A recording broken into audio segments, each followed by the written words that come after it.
Before we dive in, here's another show you can enjoy in the True Story FM family of entertainment podcasts. In a world where podcasts are a dime a dozen, one show dares to stand out from the rest. The Film Board, a podcast unafraid to tell it like it is. We're here for one reason and one reason only. Downloads. That's right. We review new release movies because that's what gets people's attention. But just because we're in it for the clicks doesn't mean we don't take our job seriously. We're part of the Next Reel family of film podcasts, and we're proud of it. Our reviews are just as insightful and thought-provoking as any of our other film podcasts. It's just that this podcast is all about that sweet, sweet SEO. The nectar squoze from the tree of Bing. We're only human, but we're also creators. And creators eat clicks to survive. So if you want honest, unfiltered opinions on the very latest movies right on opening weekend, delivered with the self-awareness of a team looking for downloads, then tune in to The Film Board. Where every download counts, but yours counts the most. Do you like movies? Do you like sports? I never played that sport on the screen, but I really enjoyed how the movie made me feel. Well then, have we got a show for you. The Adrian Moment is where my friend Ocean and I discuss the triangulation of sports, movies, and life. We dive deep into the movies, discussing how they relate to and have affected our lives. We will talk about why the sport matters to the movie, why you don't have to love the sport to enjoy the movie, and mine a few nuggets of meaning inside the story you may not have realized was really there. After listening to our show, come join us for more conversations about the movies that portray the thrill of victory and the agony of defeat. Find the Adrian Moment podcast on your favorite podcast app and join us while we cover the sports you love and the ones you never think about. You will never see sports or sport movies the same again. Hello and welcome to Gang That Drink. Oh, it got everywhere. It's the Supernatural Drinking Game podcast where we recap an episode of our favorite show, Supernatural, that we made up drinking game rules for, and then we tell you how the drinking game rules played out, and then we tell you what's up for next week. It couldn't be simpler. No, until we make it more difficult, and then it's way more difficult than that. Like when you maybe don't choose your favorite episodes and choose to follow a character like Chuck, and then you're just stuck on this Chuck wagon. And you're on the Chuck wagon. It's a sad wagon. It's the sad wagon. Sad wagon to be I'm on. enjoying it. And I think it's a nice balance between following the Chuck story, what you're doing, and me just picking random episodes, which is what I'm doing. Yeah, I am enjoying it too, and we're reaching a real like crescendo-ish point in the Chuck arc here. It's true, we are. So I'm excited to talk about it tonight. Me too. I'm excited to be back. We took a little break because of Savvy Fest and spring break and all the crazy things that happen in February and March. But we're back with a new season. We're so happy to be back with y'all. We're going to be doing some bonus content tonight where what should we talk about? What do you think? What should we talk about in the bonus content tonight?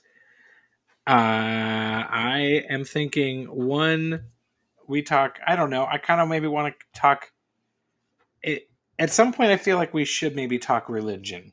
I don't know. Is that weird to say? And maybe just like weird to say.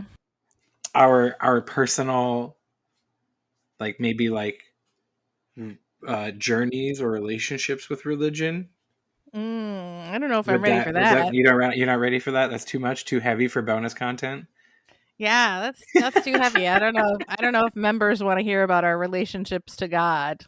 It's not. I think we would do it in a tactful. It would not be I don't know. I just think it would be like. I think this is a funny episode where you got one guy, a lifelong atheist, who has a life-changing moment, and it's this very funny moment. And I think that I don't know, just like sparked like this thing in me that's like, I don't know. But we definitely don't have to do that. We can cut all of this out, and we can cut all of this out. Give it a try. No, did you have an idea for bonus content? Because that was the best I could have come no up ideas. with I thought I had an idea, but I can't remember it.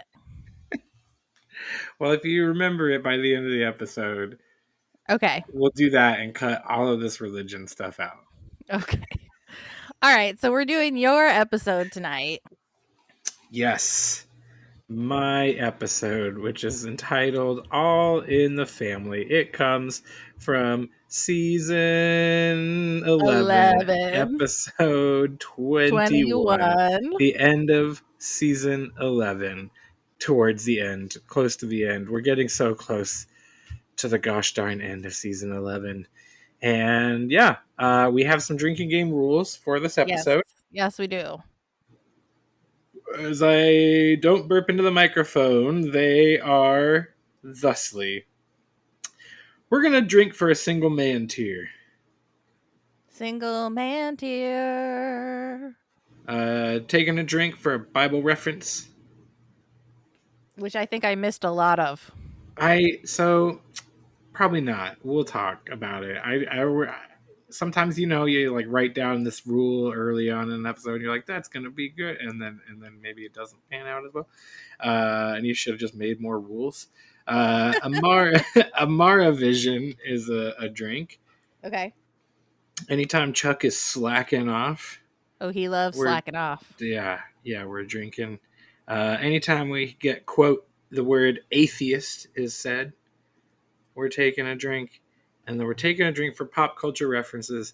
And if I'm being honest, if you wanted to go ahead and pour yourself like a real stiff one for this episode and play this game, you'd probably be all right. You'd be all right. You'd be okay. There's no like heavy hitters. There's nothing's a little bit over the top. It's a nice mellow ride through this episode as far as the drinking goes. Mm-hmm.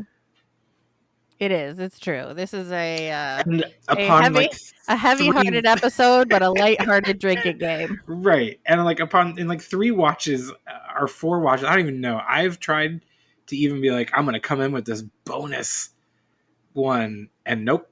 I literally, I cannot derive other than things that are just like, you'd then literally be chugging the whole episode because so-and-so's acting such a way or whatever.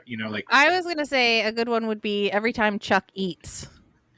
Yeah, I mean, that's included in the slacking off. I guess that I was trying to let it encompass more than just the eat. Because that's, he eats a lot, but it's part of him just slacking off. So that's... we'll get into it. It's a great episode. I really love this episode. It's got so much in it, and I can't wait to talk about. But as far as drinking games, man, it was hard. So this is what we get when we choose the character arc and not just cool episodes for drinking. Excellent. Well, I'm ready. I am ready too. All right. Here we go. This is we open with the end of the previous episode where the boys are standing there. The amulet is in Dean's hand and he's walking up and Chuck's like, hey guys, I think we should talk. And he's like, what the heck, Chuck? What's going on? And then as soon as he's demanding it, Chuck's like, all right, let's go somewhere else. And boom, we're back in the bunker. And Dean's sitting there and he's like, oh no, what?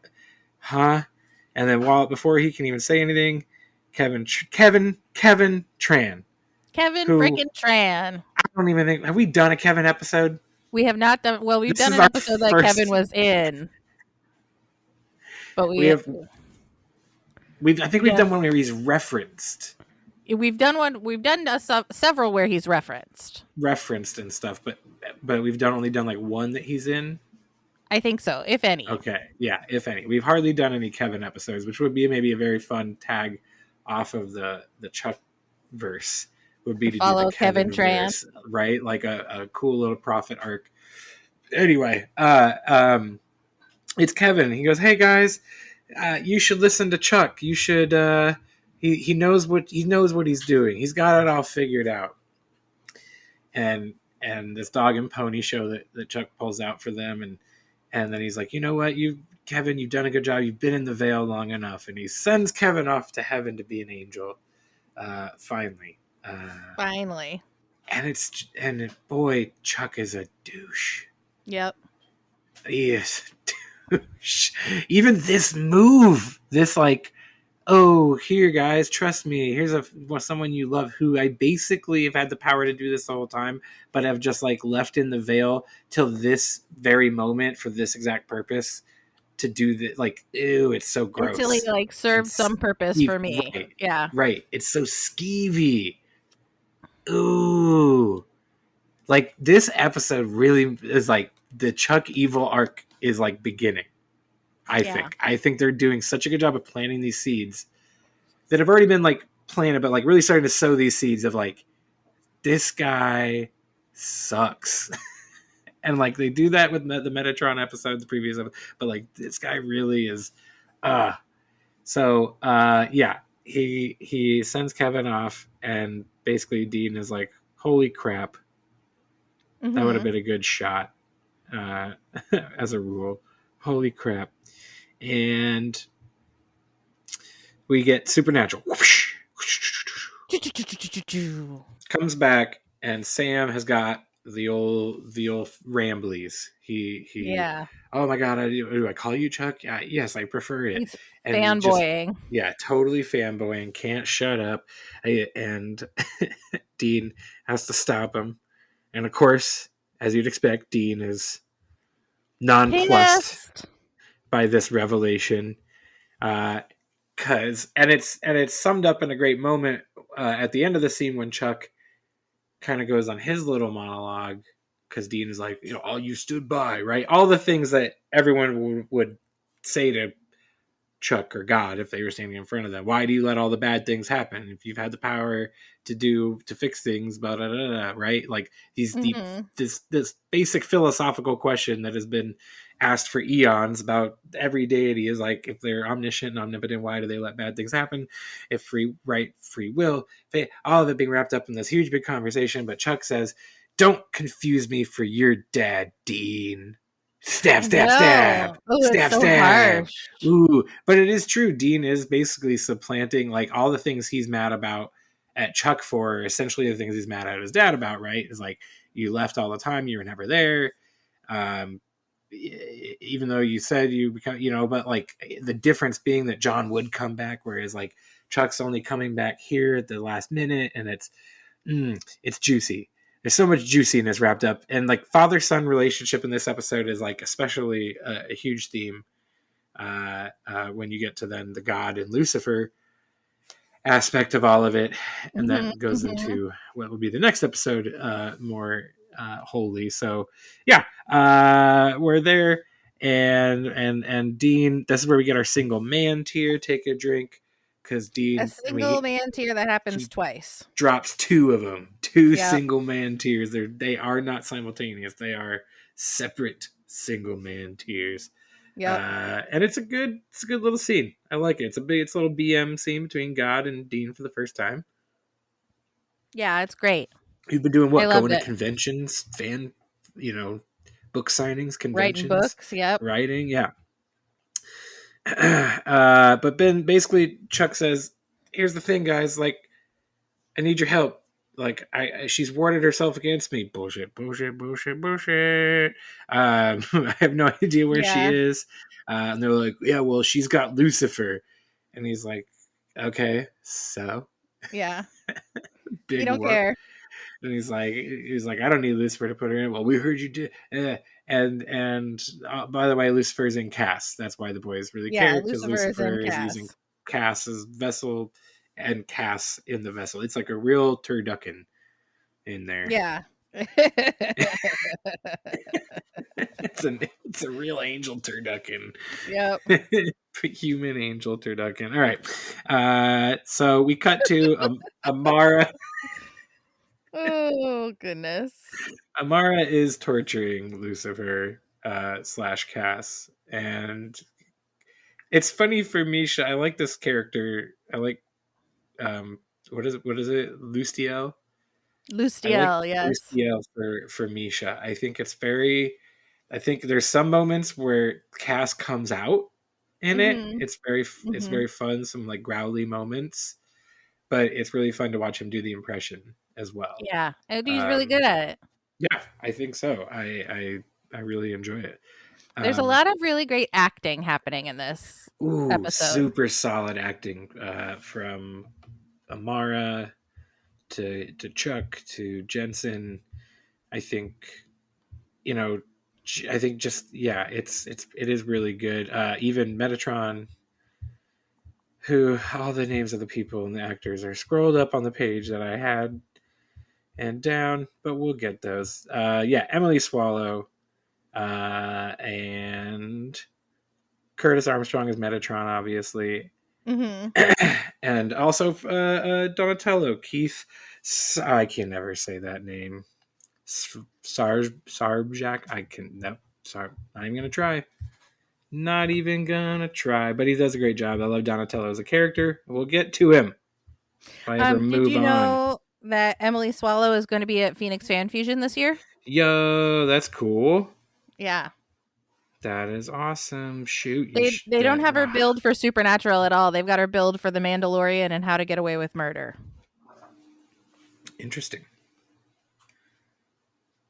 Well, she is fantastic as the Darkness and / Amara, and they really should have brought that character in, I think, sooner.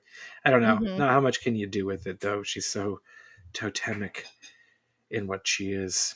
Yep. All right. Back where I was, I lost my place. Yeah. Torturing Lucifer. Yep. Torturing Lucifer. All right. So they're trying to find Amara, and this is when our Amara visions start. So Dean's sitting on the laptop. Amara vision to Dean. She says, Dean, if you come in contact with my brother, by the way, take a drink for Amara vision. If you come into contact with my brother, this is like, tell him I'm gonna warning. Yeah, like I'm nuking the joint. Like, you should come be with me because you're gonna. Yeah, she's also trying to like sweet talk Dean, which I don't get. I really don't. I don't get it. I don't get it. Yeah, she wants him to join with her and like just be part of her and like a weird. Is this supposed to be like because Dean had the mark of Cain? He's always been like the more like what lawful evil or what, I don't know. I'm not good at the D&D Punnett squares of characters, but like. Dean's a little bit on the bad side. He's been to purgatory. He piled with Benny. He's always been leaning towards, but even though he was supposed to be Michael's vessel and Sam was supposed to be Lucifer's vessel, but like now we're questioning everything we know about Lucifer. Right. So it's this very interesting, like, why Dean? Other than the obvious, but like, yeah, she's like, who's the baddest, sexiest man on that planet? Dean Winchester. Give me some of that. So she is trying to entice Dean, but also tell him like, hey. So we cut through. She also shows Dean Cass has been all busted up, beat up / Lucifer. By the way, the Bible reference we had earlier in the episode was when he says he's going to don't turn me into a pillar of salt. And I forget, is it Sam who says that? I didn't write it down. Yeah. I just wrote down the reference. Don't turn me into a pillar of salt. He's like, actually, that was, and then what was the other one? There's another one. Can't remember what it was. All right. So we have fog rolling through Lewis, Oklahoma. That's where we've cut to. People running down the street. We see Donatello comes out to see what's going on. Donatello, who in my mind is named Leonardo. I always refer to him as Leonardo. Like I knew it was one of the Ninja Turtles, right? But I've referred to him several times as Leonardo. See, I could see him being more of a Raphael. Yeah. But I've never accidentally called him that. I could see that though. Leonardo. Yeah, it's Donatello. It's Donatello. I get it wrong. I get it wrong all the time. In my mind, his name is Leonardo. nope, 'tis Donatello, and he's about to become a prophet. But Get before we zapped in the find head out, by lightning. yep, and we get then in the war room. Dean's like trying to tell Sam about Amara. Chuck comes in. They say, "Hey, by the way, you missed this thing in Lewis, Oklahoma, where she just struck, and the whole fog wiped everybody out." And Chuck's like, "Well, guys, it's a trap. Like, I can't go doing everything. Like, just being a real dirtbag about it, Yeah. even though he totally could." And guess what? Yeah, she's trying to like get to one of his prophets. She's trying to get to Donatello any sort of way she can to find Chuck. And who happens to see the boys in a bar on TV with Chuck, but Metatron? That's like we see this cut to it's Metatron in a bar, and they're showing the fog in Lewis and saying it's just like this incident. And it's the boys, and he's like, "Oh, I got a call." So he calls Sam and Dean and says, "Like, I see you've been talking to Chuck. You should get the skinny on the weekend he and I just had." Yeah, we Basically. just had a little powwow. Yeah. So before they can go meet with him, though, the boys go and they meet with Donatello, and he's like, "You're not going to believe this." They say, "Try us." He explains everything. They're like, okay, he's probably a prophet. We've seen this before with Kevin. And they give him a little test. They hand him some Enochian and to what is it? Something to the face of God. Mm-hmm. Something about the face of God is what it says in Enochian. By the way, the other Bible reference is when Chuck says, "Thus spake the Lord." That was the other Bible reference. Right. Because most of the rest of the stuff is more the Bible's fanfic. Right. Yeah. Not I counted Bible a lot stuff. of it. I was like debating between whether some things were pop culture references or Bible references. So Yeah. And some of the pop culture references I counted are like history references, not necessarily pop culture references. Yeah, same. Yeah. So we get this great moment, though. Speaking of pop culture references, when they meet Donatello, he says, "My name's Donatello," like him. He says, like the Ninja Turtle. Dean says, it's like, no, the Renaissance painter. So I counted that as two separate Pop culture references. I think I just counted the Ninja Turtle one. Just the Ninja Turtle. Yeah, I was like, no, that's a twofer. Got that in there. So as they're driving back to the bunker, we get another Amara vision. Amara's still just really, really hammering Dean, trying to be like, "Hey, I want you, but also like I want to get to my brother." Yeah. And I'm gonna be all sexy about it. It's so weird. It's so weird. It's very weird. So they go and meet Metatron.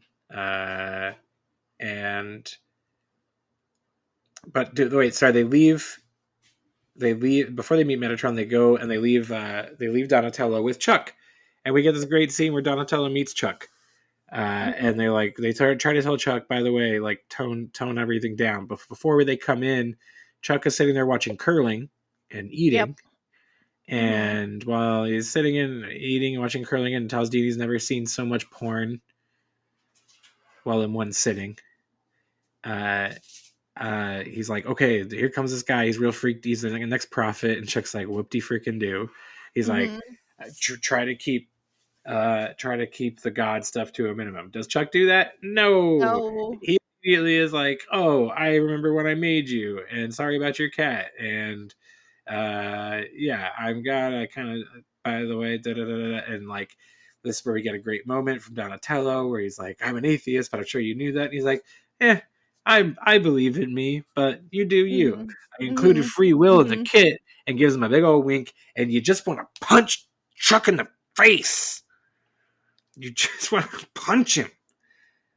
He's being such a prick. Yeah. Ooh. He's being very glib. Yes, so glib and like annoyingly and like the boys, I think even Sam is like wanting to choke him out at this point because he's being lazy. They keep talking, they're like, what's with this? He's taking long showers, singing folk songs, which of course we heard the Fare Thee Well in the previous episode. So you're just like, imagine him singing that song in the shower. But like, does God sleep but he showers? Yeah. So to find out more It's answers, hilarious. the boys go to the bar. They meet Metatron. Metatron orders them 2 of the top shelf margaritas, which are the 2 worst looking margaritas you've ever seen in your life. They're like in a plastic cup you'd get at a crappy diner, like 3/4 full, no ice. I love that Dean just like takes a man's beer and scoots it down the bar, and the guy just like doesn't say anything. He just gets up and moves his seat. It's a lovely little detail. Yeah.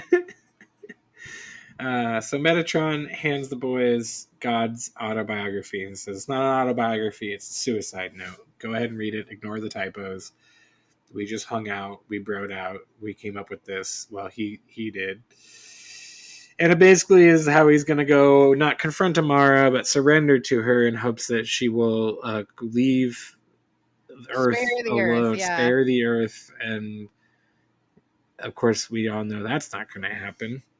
Which is what Dean cut to. Him in a scene with Chuck is trying to tell Chuck is, dude, like, she is royally pissed. And, like, I think she wants to bone me. I don't know.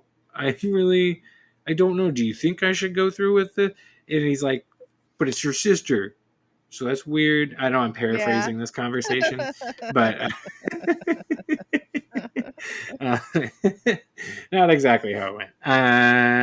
No, it's more of this like, why are you bailing? And Chuck says, well, from my vantage point, it's not bailing, it's strategy. And if I do fail, well, it's going to be up to you guys. You guys will step up. You always step up, but they always step up and are saved by him. Yeah. And most of the time when they step up, they F it up more. Yeah, that's true. It's so... Ooh, it's like... And obviously, like, we haven't got to the episode yet, right? Where he basically, like, turns their mojo off. We've talked about that episode ourselves. Hero's Journey. But, like, once that episode happens... like, when you know that episode's going to happen, this episode is just, like, infuriating. Yeah, it's true. Because you're like, you're the one who's saved their butts every time. And he even says it. Why do you think I saved you? And it's like, like, then, yeah. Then we learn it's because they're his favorite show. Basically, yeah. They're his little show. Like,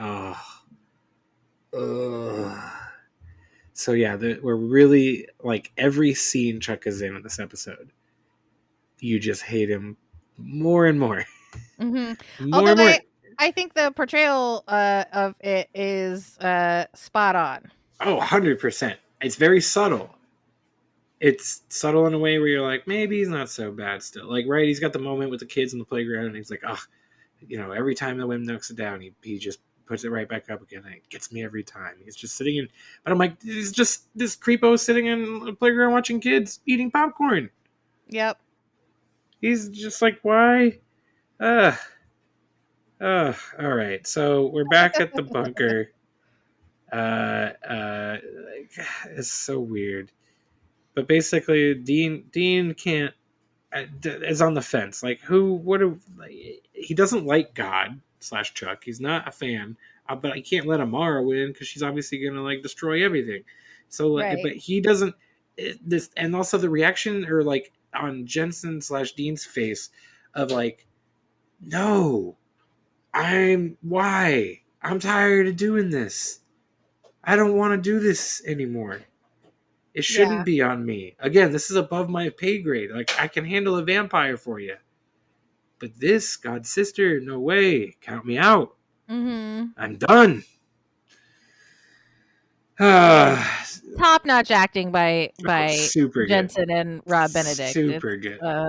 They're just sparring together. It's so fun to watch, and you see, like, Rob Benedict, who's doing such a great job, just get outclassed by Jensen, who's been playing this role for so long and just knows Yeah. Dean so well. And has been through it, and has, yeah. And again, it's so much of that, like, Dean is talking to John almost too. Like, there's a lot of unresolved stuff about how John died and everything that goes with this. And so Metatron weasels his way into the bunker. Yeah. They let him in on the plan. He has this funny moment with Donatello. I was there when they carved your name in the angel's eyelids, or whatever weird thing they did. Yeah, he says something real weird. Yeah. And they say, okay, we're gonna try to distract Amara and by dangling a save. sexy piece of Dean meat in front of her. That's right. We're gonna just put that man meat in front of her, and really try to get Lucifer / Castiel saved and get and have him zap us out of there. Does that ever work? Have they ever had a plan for an angel to zap them on a rescue, and No. they're able to do it? Like, you would know I'm that they sure- I'm wouldn't sure have their Cass- mojo. Cass has saved him. Has saved them bunches of times. Couple times, yeah. But I feel like every time that's part of the plan, that's also the part that goes wrong. I can't. I'm too tired. Yeah. I've been drained. I don't have my wings. Whatever. So now Dean's out in the forest, just trying to. That's right, Sophie. He's out in the forest, waiting for Amara. Amara shows up. We get this amazing sequence. Obviously, it goes back and forth between Dean and Amara and the rescue mission. But by the way, the sets in this and the set pieces and the set decoration and the location scouting that they must have done for this episode is just as top notch as the acting. Like, the production value of this episode is through the roof. I mean, yeah, they have the bar, the forest, that big silo, big warehouse. Yeah, obviously the bunker. So, but yes, I do love this warehouse, this torture warehouse. Mm-hmm.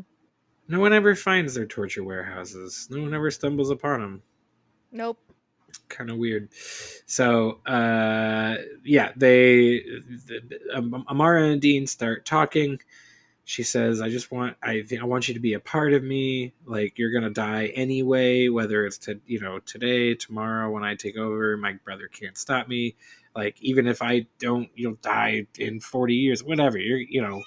Death is inevitable, but make it now and you can be part of everything, be everlasting with me. It's a tempting offer. And Dean does look tempted. He's like, oh my God, I could use a long nap. Yeah, just relax inside of God's sister. Sophie would do it. Sophie would do it. Abby wrinkles her. So this is obviously a diversion, because here we cut to the boys, not our boy, one of our boys, and then Donatello and Metatron are rescuing Lustiel, and Lustiel says, oh, look, it's Larry, Moe, and Curly. Larry, Moe, and Curly. Pop culture reference. Take a drink. Pop culture reference. Take a drink. And they say rescue. Or they say search and rescue is what they say when they come in. Metatron gets started on spells, because that was the whole selling point, was that he's transcribed the angel tablet, knows the spells to break the curse off. Yep. The chains of Lucifer, which is like, yeah, they basically needed Metatron. So as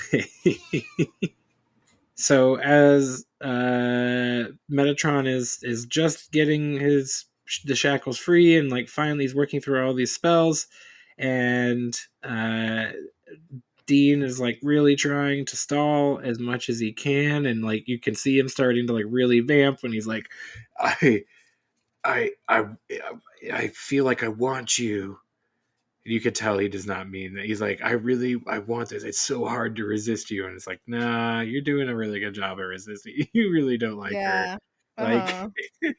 and she's getting closer to him. And then she looks in his eyes. She says, something has changed. You've seen the face of God. I love that. As she said, something has changed. Abby and I both, within me, something. And where are your thoughts? And now she's like looking into his thoughts, and oh no, it's a diversion.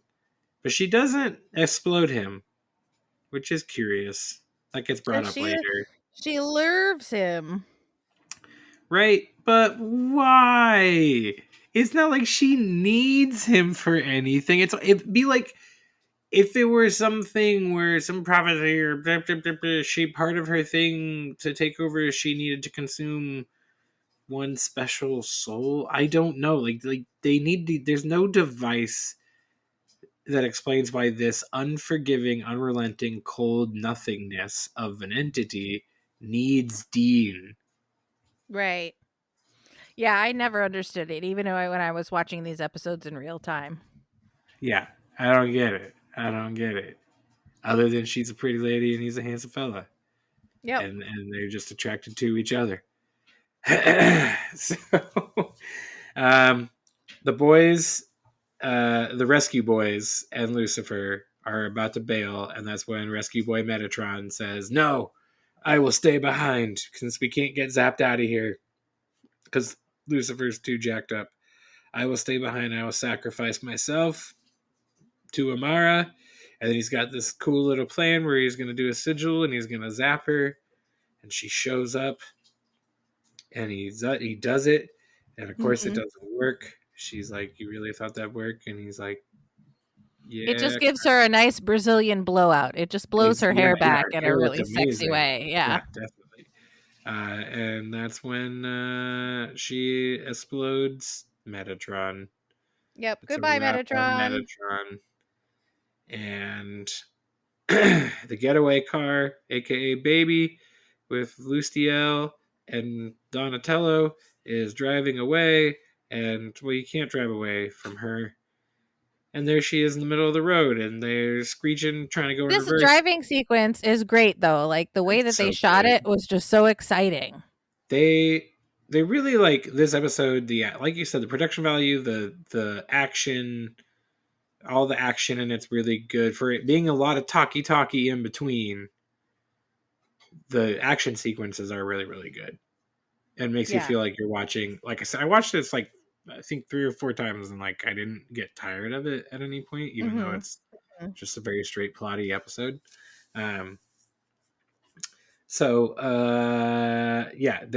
She's like not gonna let them go. She's like, I don't need you. I don't need any of you. You're all pathetic. You're all useless. And you'd think she's about to like crush them. The car lands in the bunker. Donatello lets out this amazing primal scream. Again, wonderful acting. I love the Impala in the bunker. I love that it's just in some room now, and they're gonna have to figure out, like, God, can you zap it back out of the bunker? Like, it's like very Animal House, yeah. Yeah. It's like, and yeah, that's the when Chuck earlier in the episode asked, like, "Where's your bathroom? I want to take a shower." I'm like, "Dear God, you don't know where the bathroom is? Yeah, you know where the bathroom is. You You made know the where bathroom. everything is. Like that's what's. Oh yeah, do you guys have bacon? You would know. But that's the one moment when Dean is like, "We could be friends." He's like, "You like bacon?" Yeah, you like bacon? Of course I do. Yeah. So back there, and that's when Chuck comes in. Every once in a while, I do answer a prayer. Oh, but just slap him in the face. Just slap him. We're Sam and Dean, we cut to, they're sending Donatello off in a cab where he says, I can't go back to academia. I can't, like, I don't know. He's like, but I have a feeling I'll still be in touch with you guys. Yeah, and why are they letting him go? His hometown he's the only person who lives there now. Can't he just stay at the bunker? I do, right? You'd think, well, they tried that with Kevin and it didn't go so great. Yeah. So I don't know if housing profits is the best business to be in for our boys. But yeah, and that's the end of the episode. And that's All in the Family, baby. Boo, ba, ba, da, ba, da, ba, da. Ba, ba, da, ba, da, ba, da. Those were the days. Oh, goodness gracious. Okay. So how did our rules play out? I'm sure that my counts are way off because I kept finding myself getting so drawn into the episode that I'd forget I was supposed to be taking drinks. I don't think they hit many times. I will say that. Single man tier happens twice at once. Twice at once, yep. Twice at once. 2 Bible references, the pillar of salt and the thus spake the Lord. Spake the Lord. Amara vision, there are 2. I got 4. 4. Are you counting the wait, there's the 2, there's the one in the car, one at the table, but then she's like in real life in all of the rest of them, right? I don't know, I counted 4. Counted 4, all right. I only got 2. I don't know what I counted, but I counted 4. Chuck slacking off 4 times, usually eating donuts, popcorn, drinking beer. Yep. Brings in beer at the end. Yeah. Which, like, they always show up with a 6-pack, and I'm like, at the rate y'all drink beer, a 6-pack is not going to last you at all. Right, you're gonna have to go back down to the store very soon. Yeah, you need to buy a case.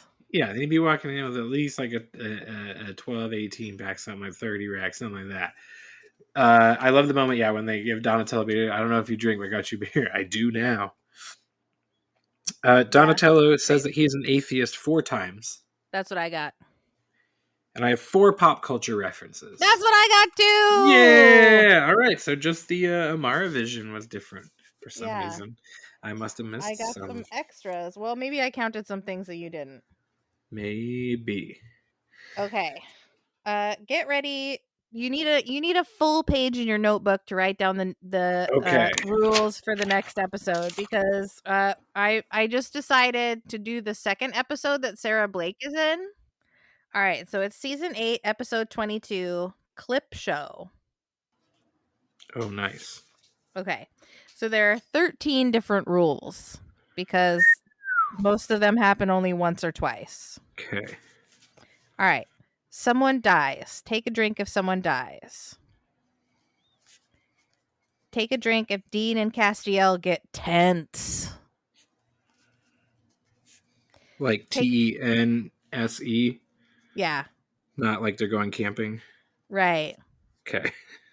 When things get real, when the tension between them just builds and builds. Take a drink if someone says weird. Take a drink when Dean says good times. Take a drink for some Jiffy Pop. Take a drink when someone says wash that taint. Take a drink, the Sammy rule, of course. Dean calls Sam Sammy. Take a drink and yell out, Sammy! Take a drink whenever someone says dude. Take a drink when someone cures a demon. Take a drink when someone is a Nephilim. Take a drink when Crowley says, hello, boy. Take a drink when Dean says, son of a bitch. And finally, take a drink when Castiel gets a beat down. Wow. All right. I got all of those. Okay. So Nate, tell the people where they can see us live and in person. I don't know anymore, Krissy. I don't know anymore either. So we perform at the Neighborhood Comedy Theater in downtown Mesa, Arizona, which is currently under construction. We're doing some renovations, so we're temporarily performing at a place called the Pad Studio. You can find about all of this on our website, nctphoenix.com. It's N for neighborhood, C for comedy, T for theater, and Phoenix all spelled out.com. And of course on our Instagram and social media and in our newsletter. By the way, I should send another newsletter to let people know we're still at the Pad Studio. And you can find me and Nate there doing shows on Friday and Saturday nights. We're mostly just doing Saturdays now since we're in the temporary location. But starting in late April, early May, we should be back in our normal spot. Yeah. Yeah, if you want to listen to more of me, please download the Most Excellent 80s Movies podcast, also on True Story FM. And if you're here with us at the end and you want to hear us have a very awkward talk about religion, No, it doesn't have to be. okay, consider becoming a member. Oh, I know what we can talk about. We can talk about the Renaissance Festival. Yeah, let's do that. Okay.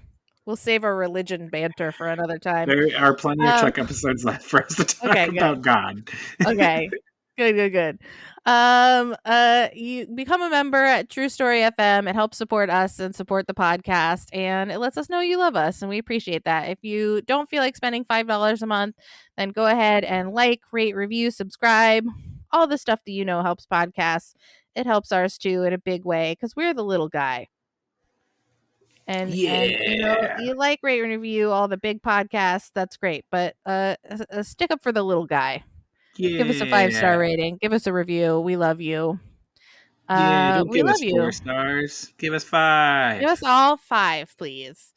And when you're out there in the world saving people and hunting things, the family business, be sure to keep the Gank That Drank motto in mind. Be excellent to each other and Party on, dudes.